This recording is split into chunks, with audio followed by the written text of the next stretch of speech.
Okay, this is a video presentation of the inverse trig functions.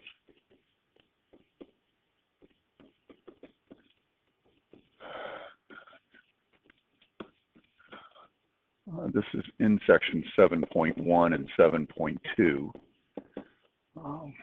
My focus in this little video lecture will be on the function that we call the inverse tangent. So the symbol is this. It is shown on the calculator. If I go over here to the calculator, it's the button above the tangent button. You see tan inverse, and we can put various values in. The tan inverse of 10 gives me this number. And so what we want to do is sort of talk about what's going on here with these inverse tangent functions. When you look in your textbook under 7.1, they also deal with the cosine inverse and the sine inverse. But I'm not going to look at those in this particular video. We'll do that tomorrow, and I'll probably do a second video on that. Okay, now before we actually deal with these, I want to do a little recall from Algebra 2. Actually, it may have been in geometry. Recall the right triangle relationships.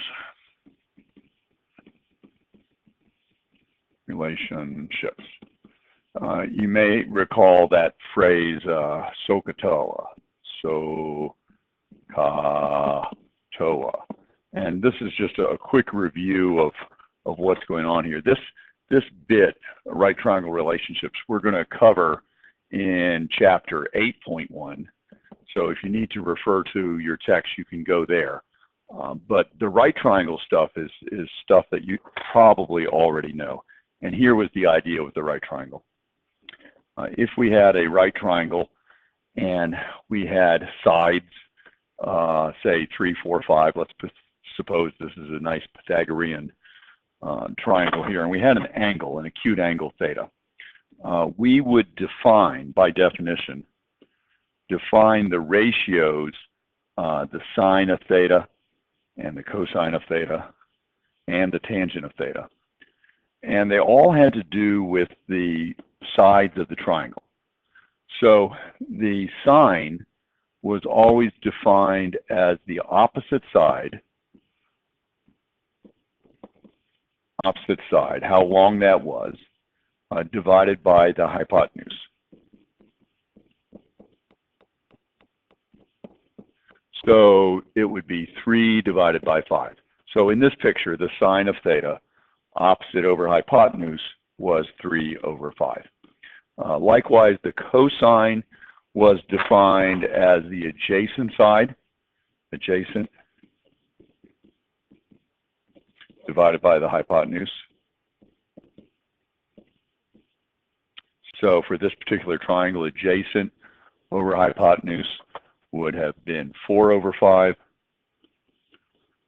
That's the cosine.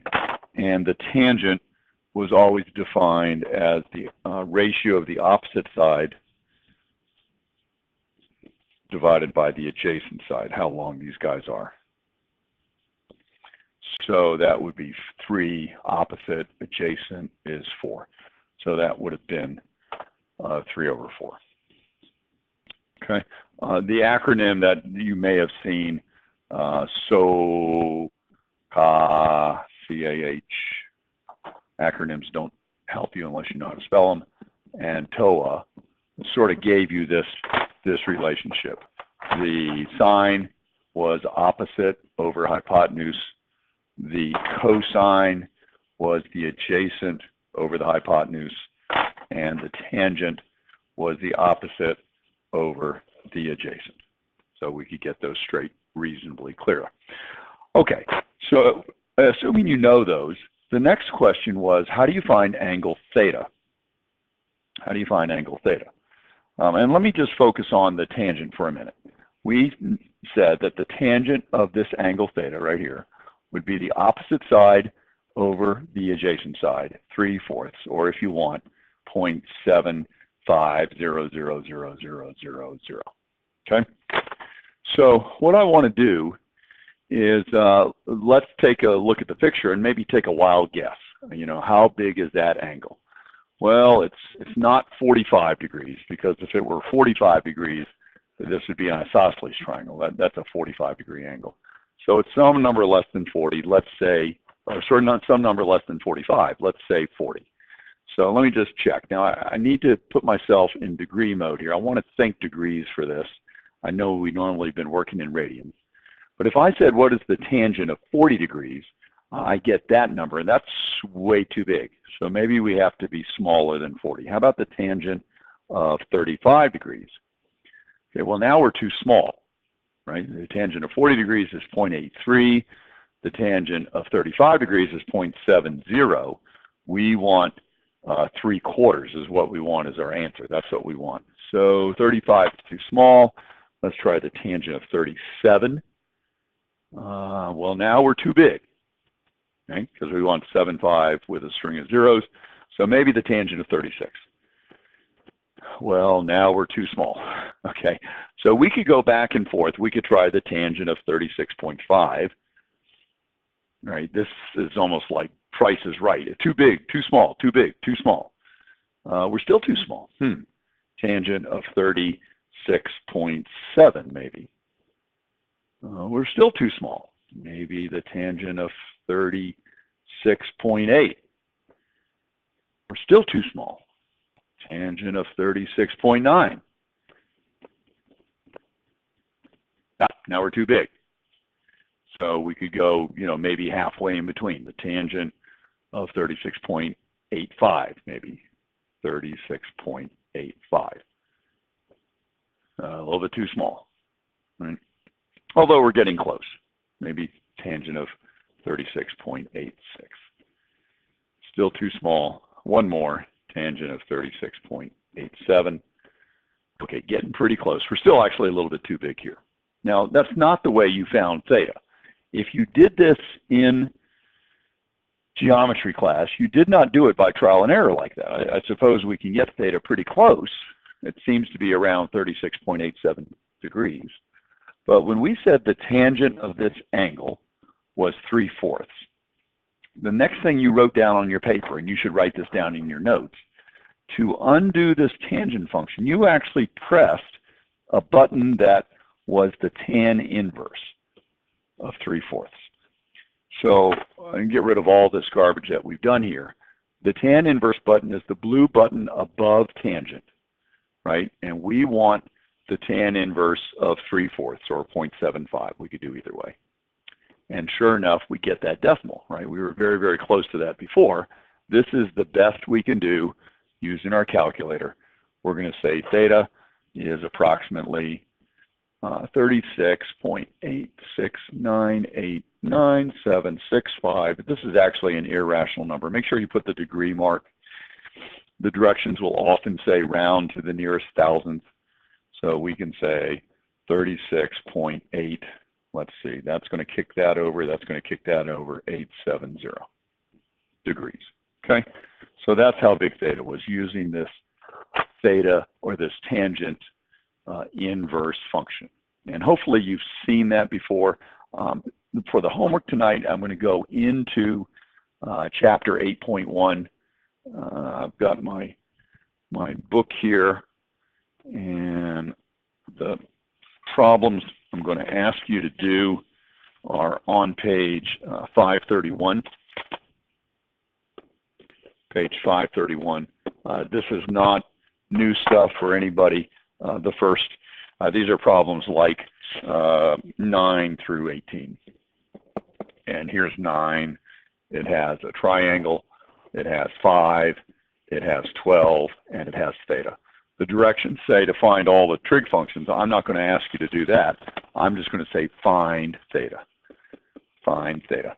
And of course, you would do it just like we did with the 3, 4, 5 triangle. We would say the tangent of theta is the opposite side over the adjacent side. So theta is approximately the tan inverse. Well, theta will be equal to the tan inverse. This tan inverse of 5/12. And then you're going to go to your calculator and get a number and just approximate it to the nearest thousandth. Let's see, the tan inverse of 5 divided by 12. Okay, and it's about 22.620 degrees. 22.620 degrees, rounded to the nearest thousandth. Yeah. Okay.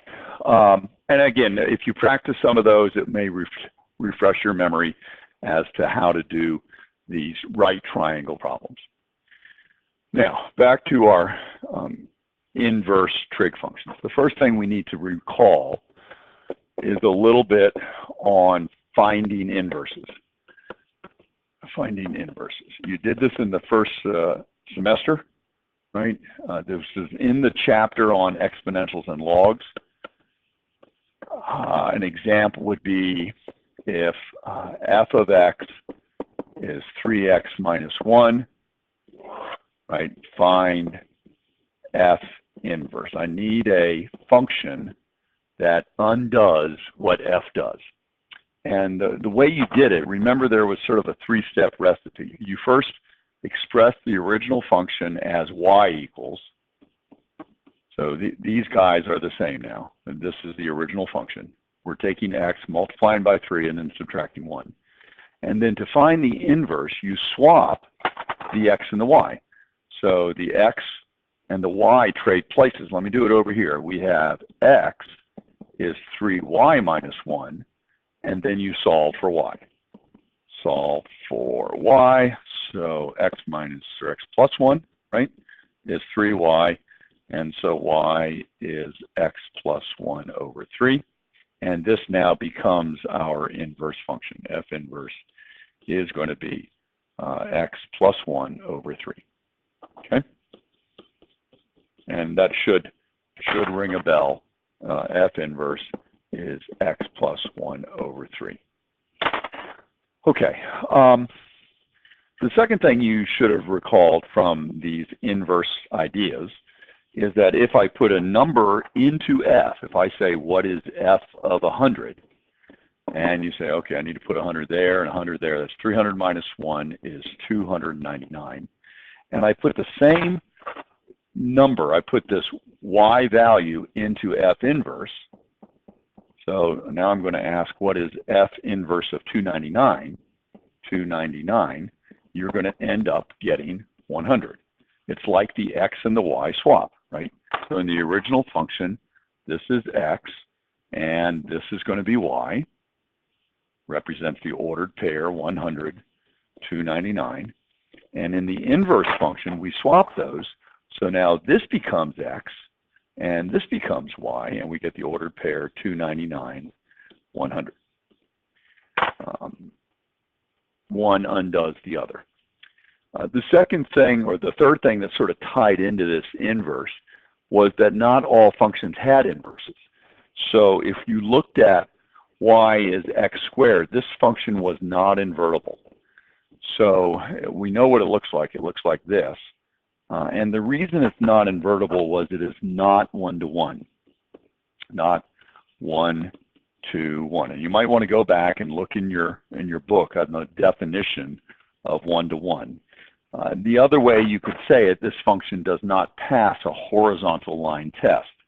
If you run a horizontal line, it's going to hit the graph in more than one spot.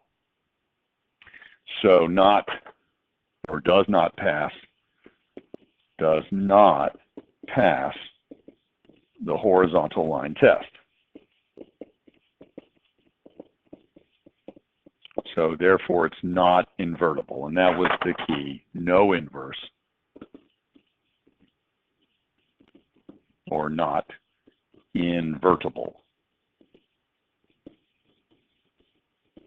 Now, at first glance, many people say, well, I want to undo the squaring. I just do the square root.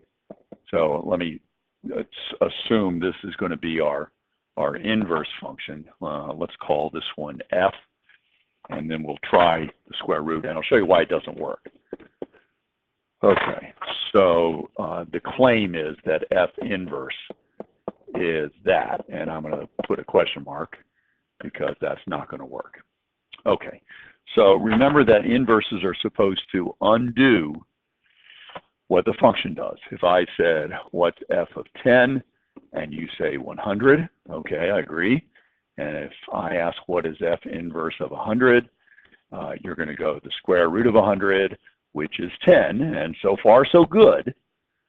But if I said what was f of -3, you would say, well, -3 squared is 9. Okay, so far so good. But f inverse of 9 is going to be the square root of 9, which is 3, not -3. We don't get the same thing. So this just demonstrates that this is non-invertible. Now, there was a way to make it have an inverse, but what we would have to do is we'd have to go back to the original function and restrict the domain, right? We need to make this parabola so that it is 1-to-1. And we could do that by just assuming the right half of the parabola. Okay, so if we do f of x is x squared with x bigger than or equal to 0, then we have this picture. Does it pass the vertical line test? Yes, obviously. All functions pass that. But now, does it pass a horizontal line test? Yes, it does. And now we could actually find the inverse. And in fact, the inverse would be the square root. The other thing you probably remember about these functions and their inverses is their graphs were reflections of each other about the line y equals x. So if I threw in a 45-degree line, y equals x, whoops, sorry.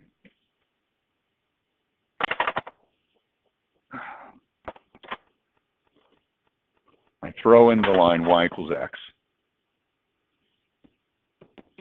And then I look at the parabola, y equals x squared, right? This is this one right here.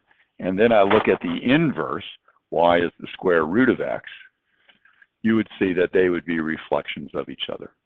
The whole reason this inverse discussion was back with exponentials and logs was, in fact, that when you had f of x is an exponential, like e to the x, the inverse ended up being the log, the natural log.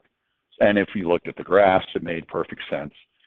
So here's our 45-degree line, and the exponential graph would go up, right, like this, and the logarithmic graph would look like that.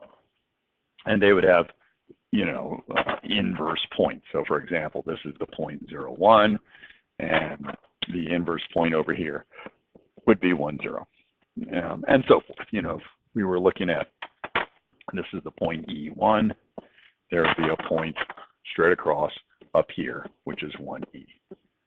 Okay, so these would be inverse points. Okay, enough of background. Y is equal to the tangent of x. Okay, so first of all, let's look at a quick sketch. We know this tangent function rises, passes through the origin, goes up. We also know there's a vertical asymptote at x is pi over 2, and another vertical asymptote at x is negative pi over 2. And we also know that this particular piece, if I copy that and paste it, this gets repeated, right? So there's an infinite number of sections that we can repeat, and the asymptotes also go right every pi. So pi later, this was 3 pi over 2, and this asymptote over here would be x is negative 3 pi over 2. And the graph would have these infinite number of branches. Okay, so question, look at the red graph. Is it a function? And you go, well, yeah, duh, it passes the vertical line test. Is it a one-to-one function? And now the answer is no. If I run a horizontal line, we see that horizontal line will hit the graph in many, many places, and actually an infinite number of places. So is this invertible the way it is? And the answer is no. This graph does not have an inverse the way it stands. So we have to restrict the domain. We're going to take some of it away, like what we did with the parabola. And in point of fact, we take away most of it. We take away every branch out here beyond pi over 2, and every branch going this way to the left side of negative pi over 2. We remove all of those. So we only look at this one section of the tangent graph. Okay, so now you can ask yourself, is it a function? Yes, it passes a vertical line test. Here's my vertical line. It hits it always in one spot. And does it pass a horizontal line test? It does that as well, right? So if I run a horizontal line, this will pass through the graph only once. Okay, so we are having an invertible function here. Okay, so let's go ahead and find the equation. Let's see, we want to find the inverse of this tangent function. Now again, the restriction is that x is trapped, right? We have to restrict this, that x is going to be between negative pi over 2 and positive pi over 2.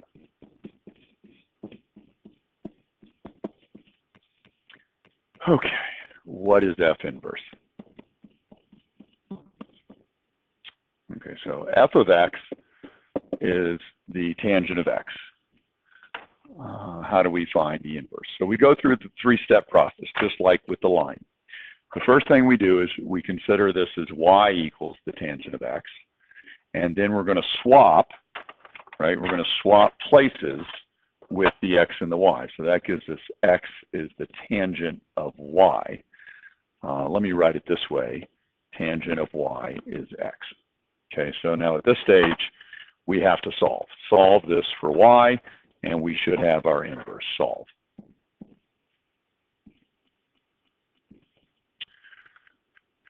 Okay, well, the solution is going to look like this. Y is the tan inverse of x. This is the inverse function of that. Now, trying to solve that for y, you might feel a little uneasy at this stage. Let's go back and look at a triangle.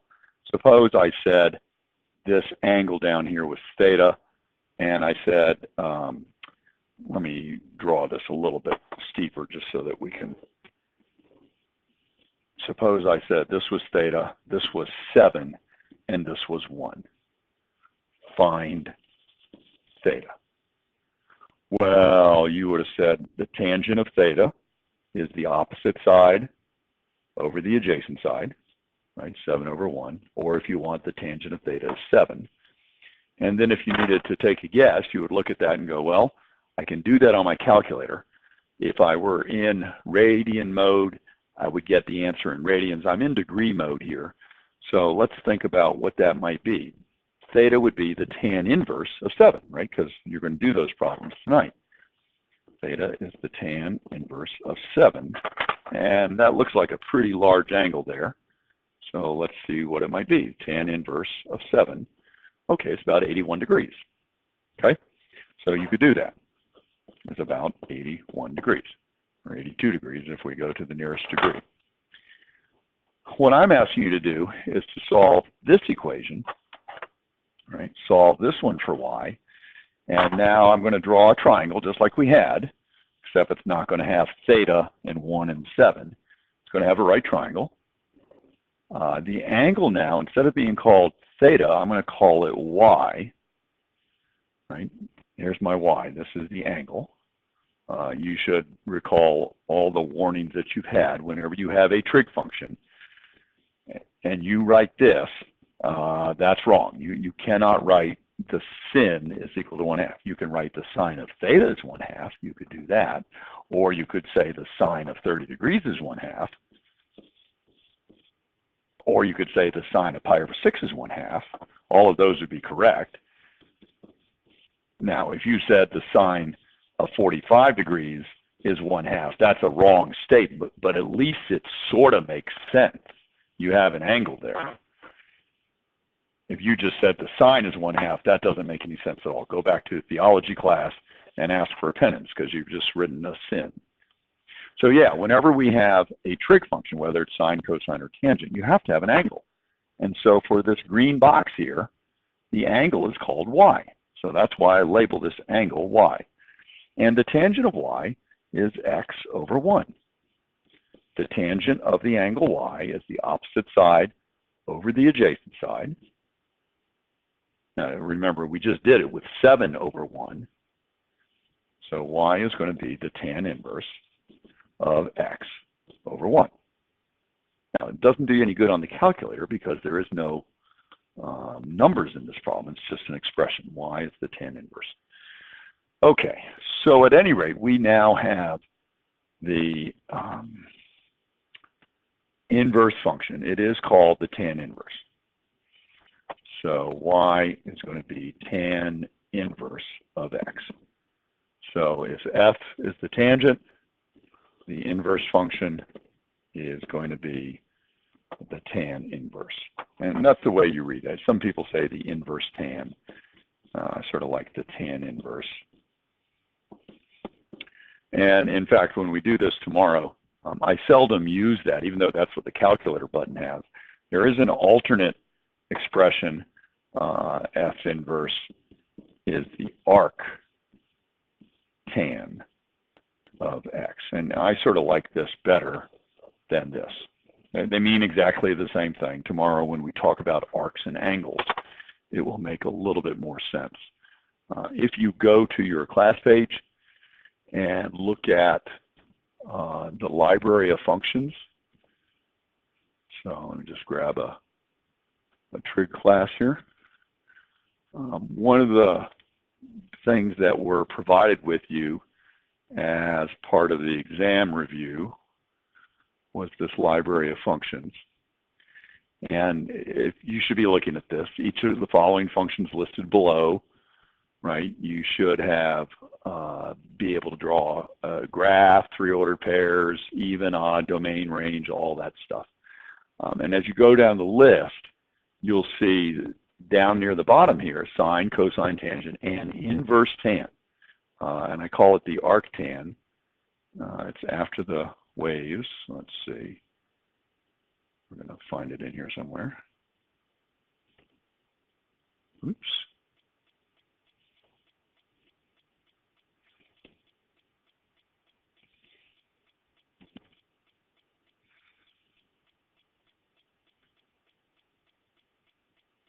There it is right there. Okay, so this is the inverse tan or the arctan. And again, I like the notation ARCTAN. The textbook prefers TAN with a -1 as a superscript for an inverse tan. You look at the graph and you go, wow, that sort of looks like a sideways tangent graph. And in fact, that's what it is. So if we go back and just try to sketch a graph of this, let's see. Y is the tangent, we know goes like this. Remember, we're only looking at one branch, and it goes between, this is x is pi over 2, and this is x is negative pi over 2. Well, for the arctan, we're going to swap x and y. And the graph looks like this. First of all, the asymptote, instead of being x is pi over 2, it's going to be y is pi over 2. We're swapping x and y. And instead of being x is negative pi over 2, it's y is negative pi over 2. And the graph goes like this. It's easily found on your calculator.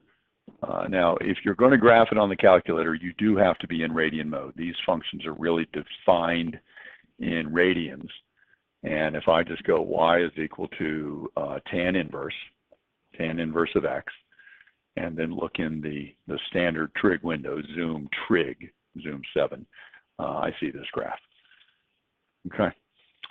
It is defined for all real numbers. The domain is all reals. You can find the tan inverse of 7. You can find the tan inverse of 7,000. And the range now, notice it does not get to pi over 2. So it's an open interval, and it does not get down to negative pi over 2 either.